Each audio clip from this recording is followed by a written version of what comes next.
रूस और यूक्रेन के दरमियान अमन का अमरीकी मंसूबा किसने नाकाम बनाया? रूस ने यूक्रेन पर अब तक का सबसे बड़ा फिजाई हमला क्यों किया? क्या पुतिन ट्रंप की तनकीद पर गुस्से में हैं? ट्रंप ने यूक्रेन को असलहे की दोबारा फराहमी किस लिए शुरू की? चीन ईरान को मिसाइल क्यों दे रहा है? क्या इसराइल तमाम फलस्तीनियों को मिस्र की सरहद की जानिब धकेल रहा है? क्या दुनिया जंगों का घर बन गई है? यह सब कुछ देखिए इस वीडियो में।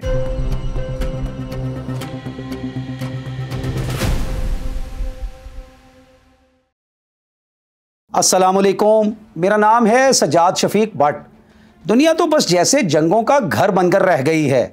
आलमी जोग्राफिया पर जिधर को नज़र दौड़ाइए जंगें ही जंगें होती हुई दिखाई देती हैं, जबकि रूस और यूक्रेन के दरमियान अमन कायम करने का मुमकिना अमरीकी मंसूबा भी नाकाम हो गया है। रूस ने यूक्रेन पर अब तक का सबसे बड़ा ड्रोन हमला किया है। यूक्रेनियन फ़ज़ाइया ने कहा है कि बड़े पैमाने पर फ़ज़ाई हमले में 728 ड्रोन्स और 13 बैलिस्टिक मिसाइल्स इस्तेमाल किए गए हैं। इससे पहले 4 जुलाई को 539 ड्रोन्स के जरिए हमला किया गया था। हमला इस कदर शदीद था कि यूक्रेन के हमसाया मुल्क पोलैंड तक में जंगी सायरन बजने शुरू हो गए और पॉलिश फिजाइया भी हरकत में आ गई। दरअसल यूक्रेन पर ताज़ा रूसी हमले से कुछ देर पहले ही अमरीकी सदर डोनाल्ड ट्रंप ने रूसी सदर पुतिन को शदीद तनकीद का निशाना बनाया था। ट्रंप ने कहा था कि पुतिन महज बकवास करने के आदी हैं और वो जंग को रोकना नहीं चाहते। इसीलिए अमेरिका की जानिब से यूक्रेन को मतलूबा मिकदार में अमरीकी असलहे की फराहमी यकीनी बनाई जाएगी। ट्रंप ने मुताद्दिद पेट्रियट मिसाइल शिकन सिस्टम्स भी यूक्रेन को मुहैया करने का ऐलान कर दिया है।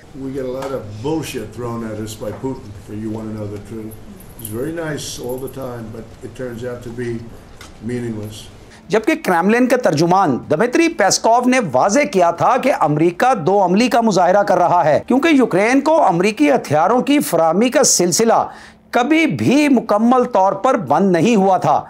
उधर यूक्रेनी हुकाम ने दावा किया है कि उन्होंने न सिर्फ 718 रूसी ड्रोन्स मार गिराए हैं, बल्कि रूसी इलाकों पर हमलों की गरज से 86 ड्रोन्स रवाना भी कर दिए हैं, जिन्होंने एक रूसी जंगी एयरबेस को कामयाबी के साथ हदफ बनाया है। जबकि रूसी ड्रोन हमले को रोकने में मसरूफ एक यूक्रेनी F-16 रूसियों ने मार गिराया है, जिसके पायलट का भी कुछ पता नहीं चल रहा।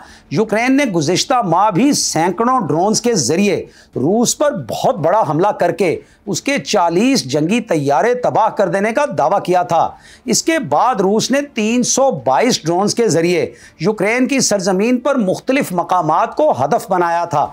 यूक्रेनी हुकाम के मुताबिक रूस सिर्फ जून के महीने में ही यूक्रेन पर 330 मिसाइल्स, 80 बैलिस्टिक मिसाइल्स, 5000 ड्रोन्स और 5000 ग्लाइडिंग बॉम्ब्स फेंक चुका है। नाजरीन, अमेरिका ने कुछ रोज पहले ही यूक्रेन को अपने हथियारों की फराहमी रोक देने का ऐलान किया था।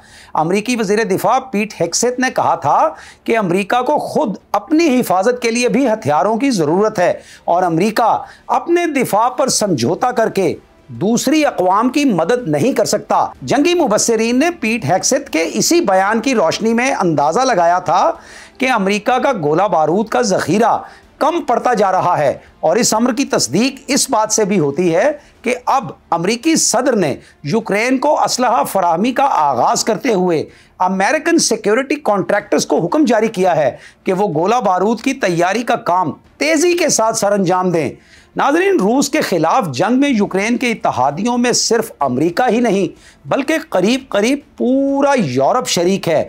यूरोप यूक्रेन को लगभग 85 अरब डॉलर्स की जंगी इमदाद फराहम कर चुका है, जबकि तन्हा अमेरिका ने यूक्रेन को 77 अरब डॉलर्स की जंगी इमदाद मुहैया की है।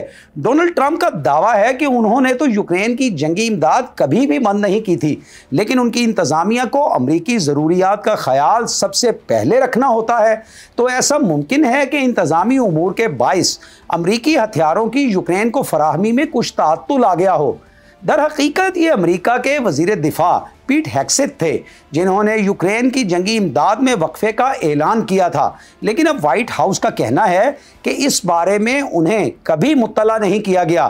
दरअसल ये मैडमैन थ्योरी यानी पागल आदमी का फलसफा है, जिसके बारे में मैंने पहले भी आपको बताया था कि अमेरिका ऐसी चाल चलता है जिसके बारे में कभी कोई अंदाज़ा ना लगा सके, और जितने भी अंदाजे लगाए जाएं वो सब गलत निकलें ताकि असल अमेरिकन मंसूबाबंदी की किसी को समझ ही ना आ सके।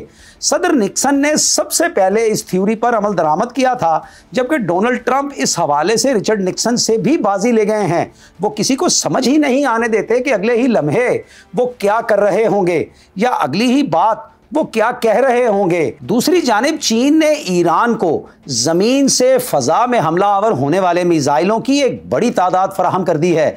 चीन और रूस ईरान के स्ट्रेटेजिक पार्टनर्स हैं। ईरान अपना 80 से 90% तेल काफ़ी सस्ते दामों चीन को ही बेचता है और बदले में हथियार हासिल करता है, और अब फराहम किए गए चीनी मिसाइलों की कीमत भी ईरानी तेल की फराहमी के जरिए ही अदा की जाएगी। ईरान को फराहम करता चीनी मिसाइलों के बारे में बताया जाता है कि ये अमेरिकन F-35 स्टेल्थ तैयारों को भी निशाना बनाने की सलाहियत रखते हैं। अच्छा, अब आते हैं गजा की तरफ। तो बिल्ली थैले से बाहर आ गई है। इसराइल का असल मंसूबा सामने आ गया है। इस्राएली वजीर आज़म बेंजामिन नेतन्याहू और अमेरिकन सदर डोनाल्ड ट्रंप की वाशिंगटन में 2 तवील मुलाकातें हुई हैं। तवील मज़ाकरात के बाद गजा के हवाले से अमेरिकन इसराइली मंसूबा ये सामने आया है कि गजा खाली करा लिया जाएगा और गजा में बच जाने वाले तमाम फ़लस्तीनियों को रफ़ा में मिस्री सरहद तक धकेल दिया जाएगा। गजा में आलमी सयाहती मकाम बनेगा और आइंदा किसी फ़लस्तीनी को यहाँ पैर धरने तक की इजाज़त नहीं दी जाएगी। ये बात याद रखनी चाहिए कि गजा सिटी, गजा और खान यूनस के इलाकों की तरह रफ़ा को भी इसराइल पहले ही खंडरात में तब्दील कर चुका है। अब इसराइल का कहना यह है कि अगर फ़लस्तीनी रफ़ा की जानिब जाते हैं तो उन्हें रिहाइशें बनाकर दी जाएंगी। मुबस्सिरीन का ख्याल ये है कि इसराइल और अमेरिका दरअसल फ़लस्तीन के तमाम बचे खुचे इलाकों को मुकम्मल तौर पर खाली करा के वहाँ सेहूनियों की आबादकारी का मंसूबा बनाए हुए हैं, और इस तरह फ़लस्तीन का नामो निशान सिर्फ तारीख की किताबों में ही बाकी रह जाएगा, जबकि फ़लस्तीनियों को मिस्र, उर्दन और शाम की जानिब हिजरत इख्तियार करना होगी। फ़िलहाल तो हमास इस बात के लिए आमादा दिखाई नहीं देती, लेकिन पस मंज़र में मज़ाकरात जारी हैं, और वैसे भी इसराइली हमलों ने हमास का नातका मुकम्मल तौर पर बंद कर रखा है, और हमास की जगह दर हकीकत कतर और मिस्र अमेरिका और इसराइल के साथ मज़ाकरात कर रहे हैं। इसी सब के दौरान इसराइल लबनान पर भी हमले जारी रखे हुए है। ख़ुसूसी तौर पर लबनान का जनूबी हिस्सा इसराइली मिसाइल हमलों की जद में है। इसराइल लबनान पर दबाव इसलिए बढ़ा रहा है क्योंकि वो चाहता है कि हिजबुल्लाह हथियार फेंक दे और लबनान इसराइल सरहद पर इसकी मौजूदगी हमेशा के लिए ख़त्म हो जाए। लबनानी हुकाम ने हिजबुल्लाह से मज़ाकरात के बाद 7 सफ़हात पर मुश्तमिल एक प्लान ख़ुसूसी अमरीकी नुमाइंदे के हवाले किया है, जिसे वाशिंगटन में काफ़ी पजीराई मिल रही है। अमरीका ने भी लबनान से मुतालबा कर रखा है कि वो हिजबुल्लाह को मुकम्मल तौर पर गैर मुसल्लह करे और इस मिलिशिया के अरकान को कौमी सियासी धारे में शरीक करने के लिए इंतजामात करे। फिर इसराइल यमन के हौसियों को भी मुसलसल अपने निशाने पर रखे हुए है, और जब जहां कहीं मौका बने तो अमरीका भी उन्हें हदफ बनाने से नहीं चूकता। नाजरीन, इसराइल का सेहूनी एजेंडा इस वक्त खुलकर सामने आ चुका है, और इस तागूती ताकत की तमाम मुसल्लह फोर्सेस और खुफिया एजेंट्स इस नुक्ते पर मरकूज हैं कि गजा समेत बाकी मांदा फ़लस्तीनी इलाकों को अरब मुसलमानों से कैसे खाली कराना है और पूरे मशरिक़ वुस्ता में अपना मुकम्मल असर नफूज कैसे कायम करना है। एक तरफ सदर डोनाल्ड ट्रंप के सेहूनी दामाद जेरेड कुशनर की जानिब से मुतारिफ कराए गए अब्राहम एकॉर्ड्स यानी इब्राहीमी मुआहदात पर मशरिक़ वुस्ता के ज़्यादा से ज़्यादा मुमालिक के दस्तखत करा लिए गए हैं, और जो मुल्क इन पर दस्तखत नहीं करेंगे उन पर ज़ोर ज़बरदस्ती के साथ बराह रास्त कब्ज़ा कर लिया जाएगा। नाज़रीन, मसीही यूरोप एवेंजलिकल चर्च की तालीमात के ज़रिए असर ये समझता है कि जो इसराइल के लिए दुआएं करेगा, जो इसराइल से मोहब्बत रखेगा, जो इसराइल का मुआविन बनेगा, उस पर खुदा की रहमतों का नज़ूल होगा।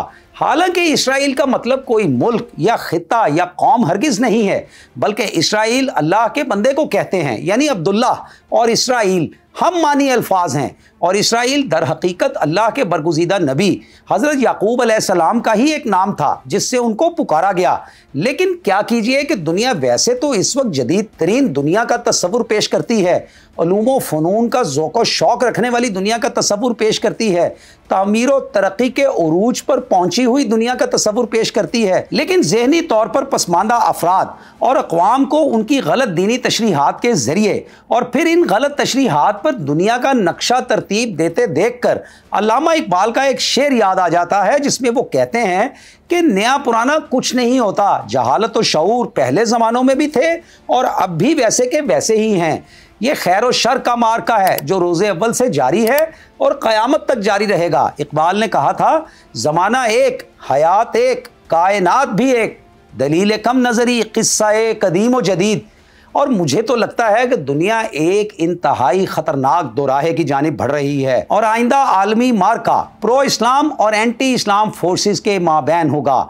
अब जैसा कि रूस ने अफ़गानिस्तान को तस्लीमियत की सनद अता कर दी है और दोनों ममालिक के आपस में सिफारती ताल्लुकात कायम हो गए हैं, फिर चीन ने ईरान को असलहे की फराहमी शुरू कर दी है, जबकि रूस भी यूक्रेन के महाज से पीछे हटता हुआ दिखाई नहीं देता। इसी तरह अमेरिका को चीन की सूरत में एक मजबूत हरीफ का सामना है। तो आने वाले दिनों में अगर मुस्लिम दुनिया के अंदर कुछ बड़ी सियासी तब्दीलियां रूनुमा हो गईं तो आलमी मंजरनामा यकसर बदल सकता है। इकबाल फरमाते हैं, पानी भी मुसख्खर है, हवा भी है मुसख्खर, क्या हो जो निगाहे फलके पीर बदल जाए, देखा है मुलूकियत अफरंग ने जो ख्वाब, मुमकिन है कि उस ख्वाब की ताबीर बदल जाए, तेहरान हो गर आलिम मशरिक का जनीवा, शायद कुराए अर्ज की तकदीर बदल जाए। तो नाजरीन, इस बारे में आपका क्या ख्याल है? क्या आपको लगता है कि फ़लस्तीनियों पर कहर बनकर टूटने वाले इसराइलियों का इलाज बिल आखिर ईरान ही के हाथों होगा? क्या ईरान जल्द ही एटमी हथियार तैयार कर लेगा? क्या रूस, चीन और ईरान दीगर ममालिक के साथ मिलकर कोई जंगी इत्तेहाद तश्कील दे पाएंगे? और अगर ऐसा हुआ तो इस आलमी जंगी इत्तेहाद की क़यादत की जिम्मेदारी किसके सर होगी? अपने ख़यालात का इजहार ज़रूर कीजिएगा, इंतज़ार रहेगा। इसी के साथ इजाज़त दीजिए। अल्लाह हाफ़िज़।